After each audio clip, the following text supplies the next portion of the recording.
Have you ever noticed that the most consistent people in the world don't talk about motivation? They don't wake up every day feeling inspired. They don't wait for the perfect moment. They simply show up and do what needs to be done every single day. No negotiation. While some wait to feel the urge, these people have already done it. While many seek cheap motivation in YouTube videos, these people have already trained, studied, and performed. And when some ask how these people do it, the answer is never about feelings. It's about something much older and much deeper. In 10th century Japan during the Heian period, there was a concept that separated ordinary men from legendary ones. This concept didn't speak of physical strength, nor of intelligence. This concept spoke of something the Japanese called Yamato Damashii, the Japanese spirit, the soul that moves the body even when the mind wants to stop. This concept built unbeatable warriors. It created generals who changed history, and it was brutally distorted centuries later during World War II when the Japanese government used it for militaristic propaganda and extreme nationalism. But the original essence of Yamato Damashii had nothing to do with war or empire. It was about one simple and devastatingly powerful thing: duty over sentiment. Today you will discover what this ancient concept really means and how it can transform you from someone who knows a lot but does little into someone who simply can't stop taking action. But first, I need to tell you the story of a man who had all the knowledge in the world and no courage to use it. I need to make something clear here before we begin. There are two types of motivation: cheap motivation, which we can call excitement, and there is motivation that is important, which is the reason for action. We can call this second motivation ikigai. If you watched the last video on the channel, you know what I'm talking about. In this video, we're going to talk about how the first type of motivation, which is excitement, doesn't have the power to get you where you need to be, making this clear right from the start, so there's no confusion in your minds. Now let us travel to Heian period Japan and meet the man who knew everything and did nothing. Year 950, Heian period, Japan. Tadayoshi was 24 years old and had already read more books than men of 60. The son of a noble family, he had access to Chinese classics, Buddhist texts, and the teachings of Confucius. While other young nobles wasted their time on parties and poetry, Tadayoshi studied military strategy, battle tactics, and the philosophy of war. He had a dream to become a great warrior, perhaps even a general who would change the fate of Japan. But he had a devastating problem. He couldn't act. Every morning, Tadayoshi woke with grand plans. Today would be the day. Today he would begin real training. Today he would pick up his sword and train until his hands bled. But then something would happen. He would find a new book, a text, on a technique he hadn't yet fully mastered. And he would think, how can I train without fully understanding the theory first? He read, he studied, he memorized, and when he finally felt ready to act, the day was over. Tomorrow, he promised himself. Tomorrow I'll start. The household servants began to whisper. The other nobles laughed behind their backs. Tadayoshi, the warrior of books, they mocked. He can kill you with knowledge, but never with a sword. The truth hurt because it was real. He had enough technical knowledge to train soldiers, but he himself had never sweated, never felt the burn in his muscles after hours of training, never faced the real discomfort that turns theory into skill. His father, a stern man who had served as a military advisor, looked at him one day and said something that would break any man. You have the head of a general and the heart of a scribe. Knowledge without action is worthless. You are a ghost, pretending to be alive. Pause. Tadayoshi is the patron saint of modern procrastination. If you have ever felt like a ghost, knowing exactly what you should do but finding yourself unable to act, then this journey is for you. I invite you to subscribe and join this community. And comment below, what is the one action you put off the most? Tadayoshi didn't sleep that night. His father's words echoed like thunder. He knew it was true. All that knowledge, all those years of studying, and he remained exactly the same, weak, hesitant, trapped inside his own head. The next morning, something different happened. He didn't open a book. He left. Tadayoshi walked aimlessly through the forest near his family's estate. The air was chilly. The sun had barely risen.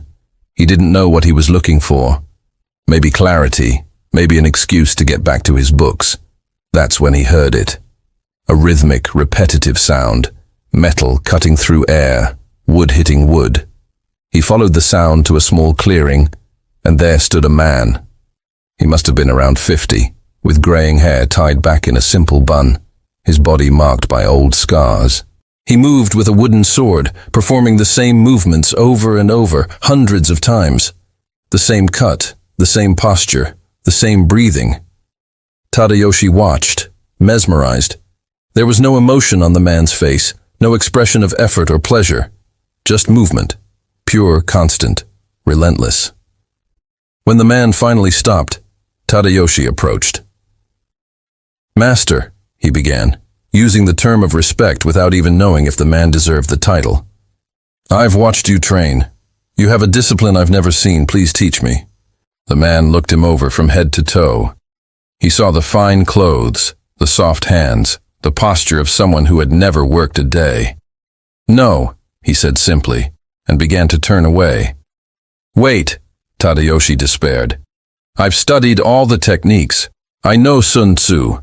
I know the strategies of Chinese generals. I can learn quickly." The man stopped. He turned slowly. His eyes were hard as stone. "You have karazukai," he said, using the term for Chinese knowledge. "You have the theories of others, but you have no Yamato Damashii. You have no spirit. Knowledge without soul is a corpse. Go home and study your corpse." Tadayoshi felt something burn in his chest. Shame, anger, desperation. "Please," he cried, "I need to change. I need to become more than I am." The man stopped again. This time he was silent for a long time. Finally, without turning around, he said, "You're going to give up." "I won't," Tadayoshi replied immediately. "Everyone gives up." "I am not everyone." The man turned. He studied Tadayoshi's face. He saw despair there. But despair wasn't enough. Despair was just another feeling, and feelings pass. But perhaps this young noble needed to figure this out for himself. "Tomorrow," the man said, "before sunrise here. If you show up, I'll consider teaching you. If you don't ever come back." Tadayoshi nodded fervently. "I'll be here, I promise." The man almost laughed. Promises, as if promises meant anything. Tadayoshi didn't sleep that night. Every time he closed his eyes, he saw the man's stern face. He heard the voice. "You're going to give up." He couldn't give up. Not this time. He arrived at the clearing an hour before dawn. It was dark and cold. He waited, shivering, until the first rays of sunlight touched the trees. The man appeared like a ghost without a sound. Suddenly, he was simply there. He looked at Tadayoshi with something that might have been surprise or disappointment. It was hard to tell. "You came," the man said. It wasn't a compliment. It was an observation. "I said I would come." "Words," the man murmured. "Today I will find out if you have anything more than words." What followed was hell. The man who finally revealed his name as Kaito started simply. A basic stance, crouching, knees bent, back straight, arms extended, holding a wooden sword. This position, he explained, was the foundation of everything. "How long?" Tadayoshi asked. "Until I tell you to stop." 2 minutes later, Tadayoshi's legs were shaking. 5 minutes later, he was in a cold sweat. 10 minutes later, every fiber of his body screamed to move, to straighten, to stop. "Master, I don't—" "Silence," Kaito cut in. He was sitting on a rock staring at Tadayoshi with the same impassive expression. "Your mind is telling you to stop. It lies." 15 minutes. Tadayoshi felt tears in his eyes. not of sadness, of pure physical agony. I can't. Stop it, Kaito said suddenly. Tadayoshi slumped forward, breathing as if he'd run a marathon. His legs wouldn't stop shaking. He looked at Kaito, hoping for what? Understanding, encouragement. What he saw was disappointment. 15 minutes, Kaito said. And you already want to give up. Do you think battles last 15 minutes? Do you think enemies wait for you to get comfortable? Tadayoshi lowered his head. The shame was overwhelming. Go home, Kaito said, standing up. You don't have what it takes. Something broke inside Tadayoshi. No, something woke up. No, he said, forcing himself to stand on shaky legs again. I'll do it again. Kaito looked at him with new interest. You think motivation will save you? This anger you feel now, it will pass. Tomorrow you'll wake up and you won't want to go back. I'll be back. Why? Kaito asked. It wasn't a rhetorical question. It was a test. Tadayoshi opened his mouth, closed it. He had no answer. Why would he come back? Because he wanted to be a warrior. Because he was ashamed. These were feelings. And Kaito was right. Feelings pass. You don't know, Kaito said. And because you don't know, you won't last. He began walking away. Wait, Tadayoshi shouted. Tell me then, tell me why I should go back. Kaito stopped. He turned around slowly. Because it's your duty. Duty? Tadayoshi repeated, confused. Duty to whom? With yourself. With the man you promised to become. Motivation is a feeling. Duty is an order. Feelings change with the wind. Duty remains even in the storm. Pause. What is your duty? Kaito took another step and then stopped again. We Japanese have a word for that. Yamato Damashii, the Japanese spirit. It's not about feeling like it. It's about doing it because it's who you are. Tadayoshi returned the next day, not because he wanted to. His entire body ached. His legs could barely support his weight. Every muscle protested, but he remembered Kaito's words. Duty remains even in the storm. Kaito was there waiting. This time his face showed something different. Not approval, but recognition. You're back, he said. I said I'd be back. Yesterday you said it with emotion. Today you say it with weariness. Which is truer? Tadayoshi thought. Today, he admitted. Exactly. Yesterday you were motivated. Today you're doing your duty. One disappears, the other doesn't. Kaito made him assume the same posture as yesterday. This time before he began, he explained, Yamato Damashii isn't something you feel. It's something you do until you become who you do. You told me you studied the books. What did you study? Battle strategies? Tadayoshi replied through gritted teeth. Tactics, formations. And that made you a warrior? No. Why not? Tadayoshi didn't respond immediately. He was focused on the pain. Because I didn't act. Partially correct, Kaito said. You have Karazukai, Chinese knowledge. All that studying is valuable. The classics teach strategy. They teach wisdom. But there's an old saying, knowledge is of little use without Yamato Damashii. Tadayoshi felt his legs start to tremble again. Do you know what that means? Kaito continued. It means you can know how to win every battle in the world. But if you don't have the soul to show up on the battlefield, that knowledge is worthless. Yamato Damashii is the soul that turns knowledge into action. It's the spirit that keeps you moving when every part of you wants to stop. Tadayoshi's legs gave way. He fell. 20 minutes this time, 5 minutes more than yesterday. Kaito nodded. Progress. Not because you've gotten stronger. Your body is weaker than it was yesterday. You've progressed because you've learned that pain isn't the enemy. Hesitation is the enemy. Centuries later, a human behavior researcher at the University of Tokyo who studied samurai culture for more than 15 years would explain, the concept of Yamato Damashii during the Heian period was not about militarism. It was about the distinction between imported intellectual knowledge, Karazukai, and innate practical wisdom. The Japanese recognized that studying Chinese theories was important, But without the ability to act decisively, without the spirit, that knowledge remained sterile. It was the difference between knowing about swimming and actually swimming. Third day. Tadayoshi arrived just in time for dawn. Kaido was waiting, but this time they didn't stay in the clearing.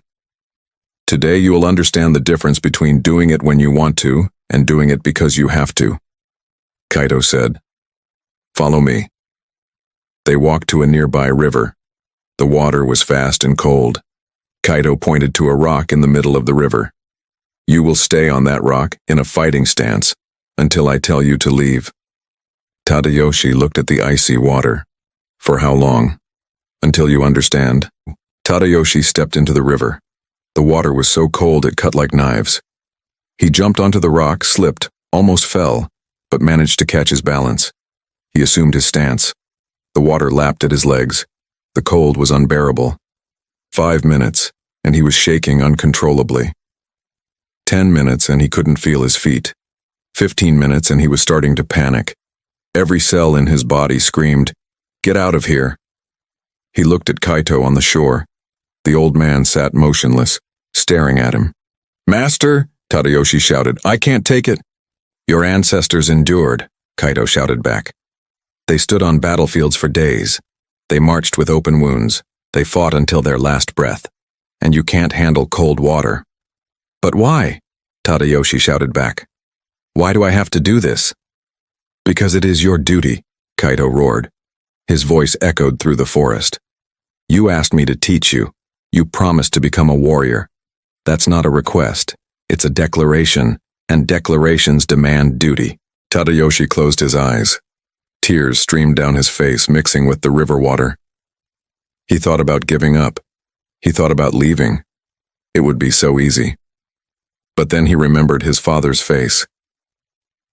"You have the mind of a general and the heart of a scribe. The laughter of the other nobles. The warrior of books. All those years studying, reading, planning, and nothing changing. He wasn't that man anymore. Not now. Not here. The cold remained. The pain remained. But something shifted inside him. He stopped fighting it. He accepted it. I'm here because I choose to be. I stay because I must. He didn't even realize how much time passed. Kaito eventually shouted, "Get out!" Tadayoshi jumped off the rock. His legs were barely responding. Kaito helped him out of the river and led him to a fire that was already lit. 45 minutes, Kaito said. You stayed 45 minutes. Tadayoshi stared at him in disbelief. It felt like hours. Do you know what happened there? Kaito asked. For the first 15 minutes you fought the discomfort. It exhausted you. Then something changed. You stopped fighting. You accepted that the cold was your duty. And when you accepted it, paradoxically, it became easier. Not because the pain lessened, but because you stopped adding mental suffering to the physical pain. Kaito added fuel to the fire. This is Yamato Damashii. It's not about not feeling. It's about not letting feelings dictate your actions. Did you feel cold? Yes. Did you feel like leaving? Yes. But you stayed because duty doesn't negotiate with discomfort. That night, Kaito allowed Tadayoshi to return home early, but first they sat by the river. Do you know why I taught you about Yamato Damashii? Kaito asked. Tadayoshi shook his head. Because you're exactly the kind of man this concept was created to save.